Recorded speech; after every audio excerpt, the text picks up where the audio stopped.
जैसे कि हमने आपको बताया था, महर्षि मेनी परमहंस जी महाराज के जो निवास स्थान के दर्शन आपको कराएंगे। तो जैसे कि आप देख रहे हैं, गुरु महाराज की तस्वीर आपने देखी यहाँ पे लगी हुई है। इस जगह पे उनकी शायद कलश की स्थापना हुई थी, और ये जो आप उनके बिस्तर देख रहे हैं, गुरु महाराज इसी जगह पर विश्राम किया करते थे। और उनकी ये व्हील चेयर, इन पे बैठ के गुरु महाराज विचरण करते थे आश्रम की, इसके भी आप दर्शन करें। और वो तमाम चीज़ें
हमारे साथ यहाँ पे कुछ महात्मा बने हैं, वो हमें बताएंगे कि गुरु महाराज की ये जो अस्थि कलश यहाँ पे कब और कैसे स्थापना हुई थी। क्या नाम है महाराज जी आपका? सत्यनाथ दास।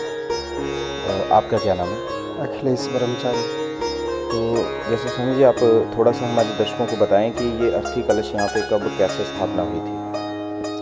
जब गुरु महाराज का शरीर त्याग हो गया था, तो इस समय जो है वहाँ उसके संस्कार के बाद यहाँ पर जो है उसका अस्थि कलश रखा गया था। तब से मतलब अस्थि कलश इसी जगह पे स्थापित है, और जो लोग भी जितने भी सत्संगी आते हैं यहाँ पे माथा निभाते हैं। किस तरीके से मतलब संस्कार हुआ था, कितनी तारीख को हुआ था, कैसे गुरु महाराज अपना शरीर त्यागे थे? 1986 में गुरु महाराज शरीर का त्याग किया।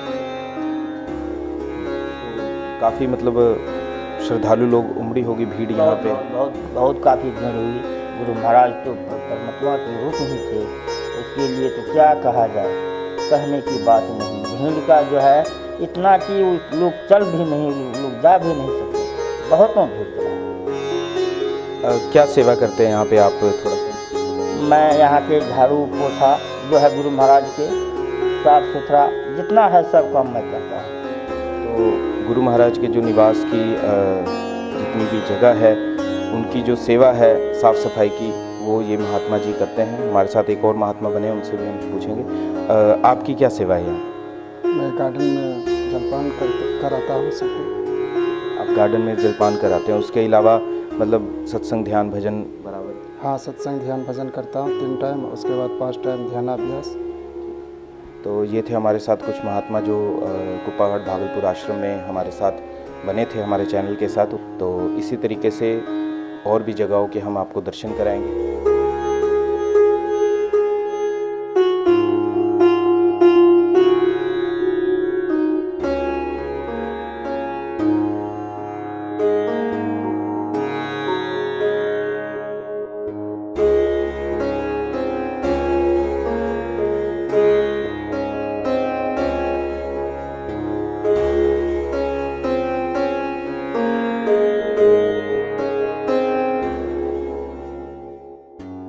चैनल के साथ कुछ श्रद्धालु लोग बने हैं, आइए उनसे बात करते हैं, उनका एक्सपीरियंस जानते हैं कि इस आश्रम में आकर और गुरु महाराज से जुड़कर उनको क्या क्या लाभ हुआ। आइए हम बात कराते हैं। क्या नाम है सर आपका? मेरा नाम बबलू राय। बबलू राय। आपका क्या नाम है सर? सूरज राय। सूरज राय। कब से आ रहे हैं इस आश्रम में आप? हम 3-4 साल हो गया। कहाँ से आते हैं? हम लोग दार्जिलिंग से। तो कितने दिन से गुरु महाराज से जुड़े हैं और क्या मतलब आपने दीक्षा ली हुई है, क्या लाभ हुआ आपको इतने दिन में, थोड़ा हमारे दर्शकों को बताएं। मैं 2012 से जुड़ा हूँ गुरु महाराज से। इससे पहले मैं जब छोटा था तब से मैं गुरु महाराज का भजन, मतलब आपका कहने का मतलब है कि आप जब से छोटे थे, मतलब 7-8 साल के थे या 10 साल के थे, तब से आप गुरु महाराज का भजन जो है वो करते थे। ये हमारा फूफू है, वो फूफू के माध्यम से मैं जब छोटा था हम तब से हम ये भजन सुन रहा था। संत मत का ये ज्ञान मैं उसी छोटा समय से मैं सुन रहा हूँ। तब से आप भक्ति कर रहे हैं? हाँ जी। क्या नाम है माता जी आपका? कुमारी राय। कुमारी राय जी। कब से गुरु महाराज से जुड़े हैं आप? हम 40 बरस हो गया। 40 बरस से आप गुरु महाराज के सानिध्य में हैं? हाँ, नहीं हम आपको 30 बरस से। 30 बरस से हैं? हाँ। ठीक है, तो सत्संग में बराबर आते रहते हैं आप? बराबर साल में एक बार आता है भागलपुर। तो फिर तो आपने गुरु महाराज के दर्शन भी किए होंगे यहाँ पे जब थे? 2 बार हम किया है। 2 बार किए? 2 बार गुरु का दर्शन अच्छा से किया है। तो ये जितने भी बातचीत भी हुआ जी जी गुरु महाराज से। माता जी बता रहे हैं कि हमारी गुरु महाराज से बात भी हुई है, तो बताएंगे थोड़ा क्या वार्तालाप इनके साथ हुई थी। माता जी बताएं जरा हमारे दर्शकों को। अच्छा, ये जो जब से हमें एक गुरु का दीक्षा हुआ तब से बहुत फायदा वाला चीज़ है। ये चीज़ आदमी को मिलने से भाग्य जागता है। बहुत अच्छा रास्ता है गुरु महाराज का, इसलिए सबको ये रास्ता पर चलना चाहिए। बहुत अच्छा है, आगे चल के और अच्छा हो जाएगा। माता जी कह रहे हैं कि जो भेद गुरु बतलाते हैं उस रास्ते पे चलना चाहिए, क्योंकि उसी में हम सबका कल्याण है और इसमें जैसे जैसे हम आगे बढ़ते जाएंगे उसमें हमारी ही भलाई है। तो सभी संगत जैसे कि आपने देखा दार्जिलिंग से आई है, बड़ी दूर दूर से यहाँ पे श्रद्धालु लोग आते हैं जो गुरु महाराज के साथ अपने दुख दर्द बांटते हैं और गुरु महाराज उनकी जो है दुआएं इसी तरह पूरी करते हैं।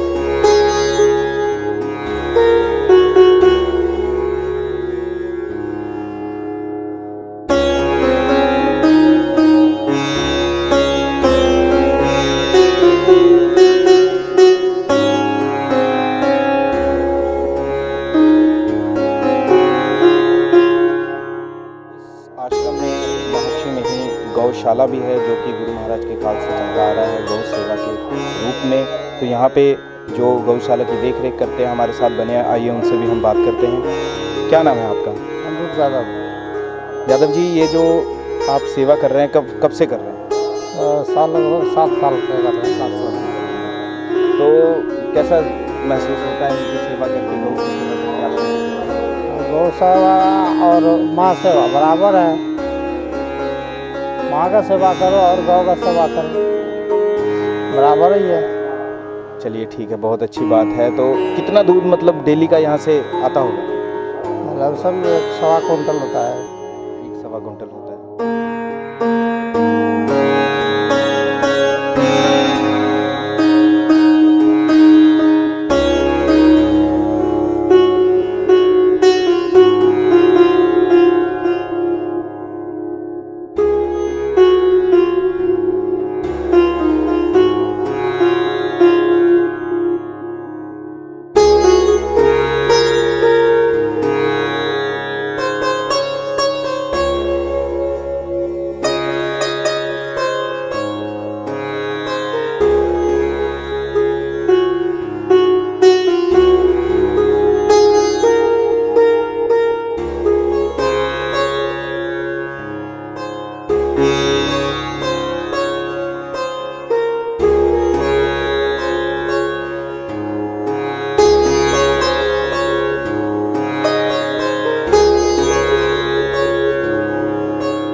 इस आश्रम में एक बहुत ही अद्भुत चीज़ जिसमें महर्षि में ही परमहंस जी महाराज हमारे आराध्य देव उस पर सवार होकर सत्संग के ऊपर जाया करते थे, वो गाड़ी भी आप सबको हम दिखाएंगे, उसके दर्शन कराएंगे कि कैसी वो गाड़ी थी जिस पे गुरु महाराज बैठकर सत्संग के लिए रवाना हुआ करते थे।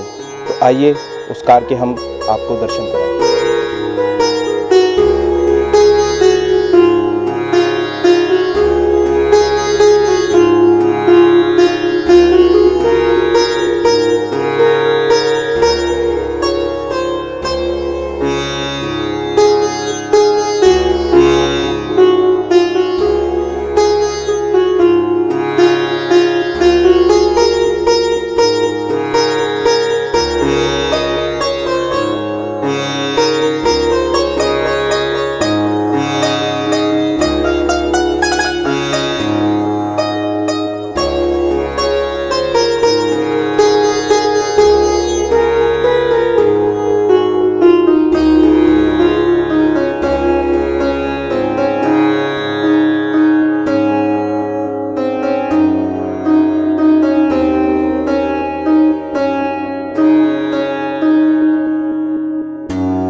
अनुरोध है कि हमारे इस चैनल को ज़्यादा से ज़्यादा शेयर करें, सब्सक्राइब करें और हो सके तो साथ में लगे उस बेल आइकन को ज़रूर प्रेस कर दें ताकि हमारे आने वाली जो वीडियोस हैं उसकी नोटिफिकेशन आप तक पहुंचती रहे और आप हर वीडियो का लाभ उठा सकें।